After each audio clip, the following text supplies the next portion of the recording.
loo gis ci nguur gi nii. waaw man pour man Diomaye day toog ba 2050 ans. ah déedéet.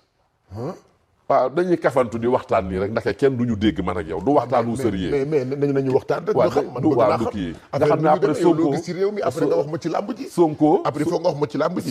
Sonko nu mu tuddati Sonko doon président ci diggante bi. ah dina balaa ñuy voté waat loolu kii na de ah. yow da ngaa gis loolu. ah damaa gis Diomaye nekk premier ministre. ah bon ah waxuma ban àll la de man daal bu man ah. yow gis nga loolu. waa gis naa ko. ak lan. maa gisoon mu doon président. yaa gisaat mu nekk premier ministre. maa ko wax. loolu garaaw na de Mara. te waaye nañ bàyyi noonu. xam nga bàyyi seex bugguma buy ma comprendre man dama bëgg a xam. dana ko doon. yaa gisoon. Pape Cheikh li may wax loo nii garaaw na. dama bëgg a xam rek. te gis nga ni ñuy fawee nii di ko wax muy mel ni dañuy kaf. noonu lay doonee dëgg. te dinañ ci yeggaat.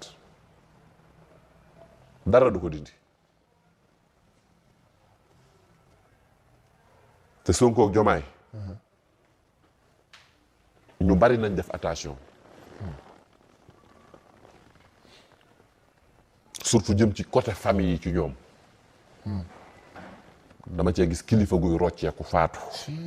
man kay moom ndax yéen bëggoo leen ma leen di wax ay yii. man du ma leen nëbbu dafa garaaw moo tax. man daf may tiital. waxaguma de. te dinaa wax. daan yoo war a wax. lu bari ci réew mi. comme lan. kulu naa yi. waaw. dinaa leen feeñal. bërëdë yi nag. bërëdë yi yëpp. ndax dañuy yàq dëkk bi. ah bon. wallaahi. mais ñoom moo tax ñu bëgg a yàq dëkk bi.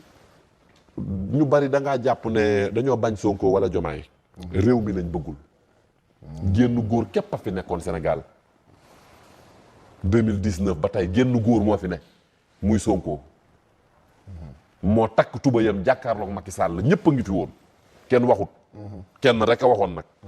tey la wax yomb. mais génn góor a fi nekkoon jàkkaarloog Macky Sall. moo tax Sonko du ko ñuy fowe. boo ne pëkk-pëkk. mu daw àkki pënu oto ba tàmbalee. pour xool xamal ne du mënta dawal. chauffeur boo ko yee caabi ji lay jël.